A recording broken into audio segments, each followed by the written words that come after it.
এই ঘটনায় এরকম অবস্থা আরেকদিন থাকলে তো কাহিল হয়ে যেতাম। তাহলে এই জায়গায় আমার বিবেচনায় সংকট যে জায়গায় থাকছে সেটা হচ্ছে উন্নয়ন পরিকল্পনার সংকট। তাই এইটা আমরা আসলে ঠিক করব কিনা, প্রথম প্রশ্নটা এইটার মধ্যেই নিহিত রয়ে গেছে। এবং যদি সেইটা থাকি, আবার একটু যেহেতু উনি সর্বশেষ বললেন, একটু প্রভক্ত হয়ে বলছি, কারেক্টলি উনি একটা অ্যাড্রেস করেছেন, সেটা হচ্ছে যখন দুর্যোগ হয় তারপর এটা মনে রাখি না বলে পরের দুর্যোগটা আসে, তাই তো? এবং ওই যে বললাম একটা সংকট হলে এখনই মনে করতেছি, পরে আর ভুলে যাই। তাহলে এই যে পরিকল্পনার যেটা বললাম, যে আমরা যেটা উন্নয়ন দৃষ্টিভঙ্গিটা কি হবে তার উপরে নির্ভর করার বিবেচনা আমরা করব। আমার ধারণা এটা এইখানে মিটিং এ বসে বলি, এবং এটা যারা পরিচালনা করে রাজনৈতিক দল এবং যারা ক্ষমতায় থাকে কেউ এটা মনে রাখে না। এইটা মনে রাখলে খালি একটা কথা বলে যায়, এটা আমি আজকে এখানে তুলতে চাইছিলাম না।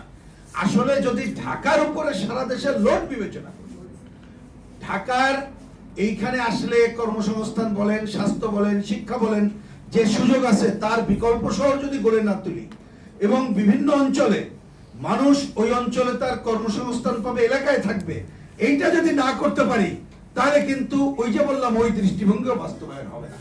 এইটার সাথে ওই লিঙ্ক আপটাও জরুরি বলে মনে করি। আমি সেই আলোচনায় আর যাই না।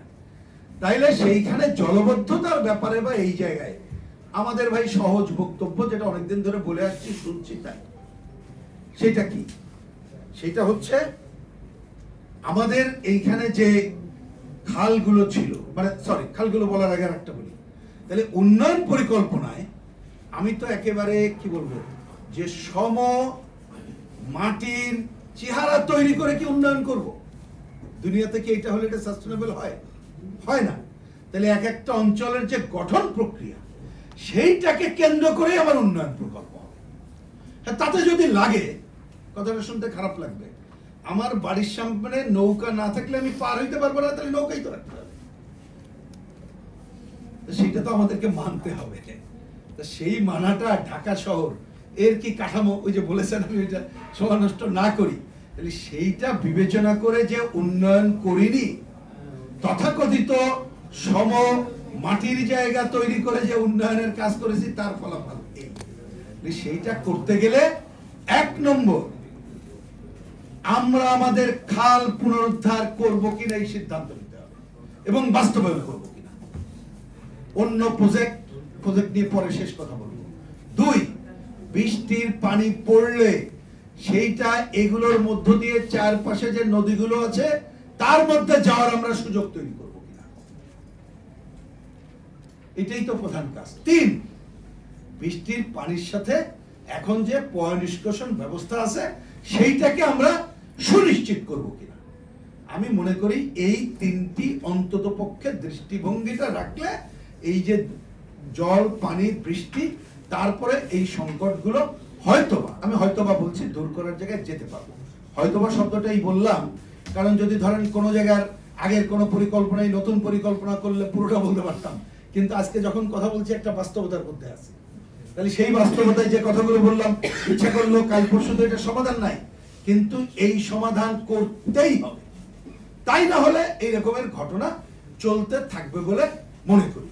আমার শেষ বক্তব্য হচ্ছে, এখন ভাই প্রকল্প শুনলে ভয় লাগে, কারণ শুধু ঢাকা শহর বলছি না, বাংলাদেশে দেখবেন, এইটা বাংলাদেশের নাম আপনারা প্রজেক্ট বাংলাদেশ দিতে পারেন, মানে প্রকল্পের বাংলাদেশ। কিছু একটা হবে, দেখবেন প্রজেক্ট হাজির হয়ে যায়।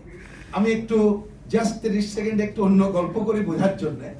আজ থেকে প্রায় বোধহয় 5-7 বছর আগে আমি একটা জেলা শহর বলে দিই, খুলনা, আমি একটা কাজে গেলাম, তা মেয়রের এখানে গেলাম কাজের জন্য, দেখা হলো আর কি।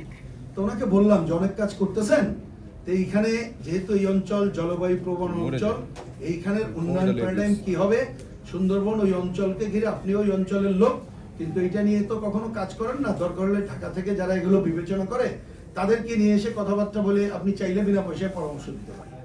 ঠিক ওনার সামনে বসে কথা বলছি, ওনার পেছনের চেয়ারে কতগুলো লোক বসা ছিল। শোনার পর একজন লাফতে উঠে আসলো, স্যার আমাদের ওই প্রজেক্টটা করলে ভালো হবে। চিন্তা করেন, উনি অবশ্য তাড়াতাড়ি ধমক দিলেন, চুপ কর, তুই কার সামনে কথা বলতে চিনিস না। তার মানে মাথাটাই চলে গেছে সব প্রজেক্ট নির্ভরতা। আমি মনে করি প্রথমে দরকার এই প্রজেক্টের নির্ভরতা ভাবতেন।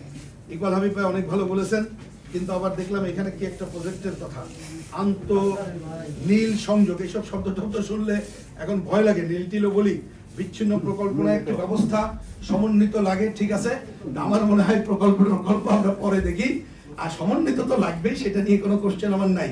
কিন্তু এই ধরনের জায়গাগুলো আমরা আমাদের দিক থেকে ভয়েসটা আরো তুলে ধরি, এবং যারা এই কাজটা করেন তারা এই পরিকল্পনায় আসবেন কিনা সেই চিন্তাটা আমরা করি। আর অবশ্যই যেহেতু এখানে চলে আসলাম, আমি এটা দিয়ে শেষ করি। ঢাকা সিটিকে বিবেচনা করতে গেলে যেভাবে ভাগ করা হয়েছে, এইখানে যদি আমরা সিটি গভর্নমেন্ট না করতে পারি, তার আন্ডারে যদি এগুলো না করতে পারি, বিভিন্ন সংস্থা যদি যার যার মতো মাতবাড়ি করে এবং কাজ করেও তাই। আপনি বাড়ির পাশে যখন কাজ, আমি নিজে সাক্ষী, ঢাকা শহরে অনেকদিন থাকি, আমার বাড়ির পাশে যখন কাজ আমি জিজ্ঞেস করতে যাই, আমি দেখি এটা কে কোত্থেকে বলতে পারে না। আসল কোন ইঞ্জিনিয়ার পাই না, সর্বোচ্চ ডিপ্লোমা ইঞ্জিনিয়ার পাই। তাও আসলে উনি ডিপ্লোমা ইঞ্জিনিয়ার কিনা আমার সন্দেহ হয়, উনি অনেক কন্ট্রাক্টর। আমি একেবারে প্রমাণ সহ অনেক আগেও বলেছি, লোকাল অঞ্চল কেটে দেখার পরে বলেছি, কিন্তু তারপরেও দেখার কেউ নেই। কারণ আমাদের বড় ইঞ্জিনিয়াররা তো বড় স্যার, তারা তো থাকে উপরে, ডেস্কে থাকেন, এই সব জায়গায় কম আশা দেখি। তার মানে এই কাজগুলো কিন্তু হবে না যদি আমরা ওই সমন্বিত মানে ঢাকা সিটিকে নগর সিটি না করতে পারি।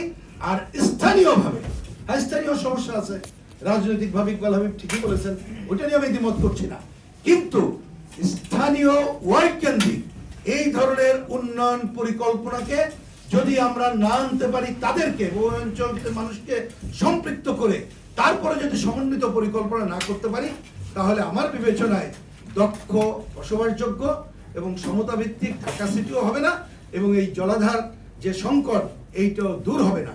অবশ্যই আমাদের দূর করতে হবে। সেই জন্যই আসেন আমরা সবাই মিলে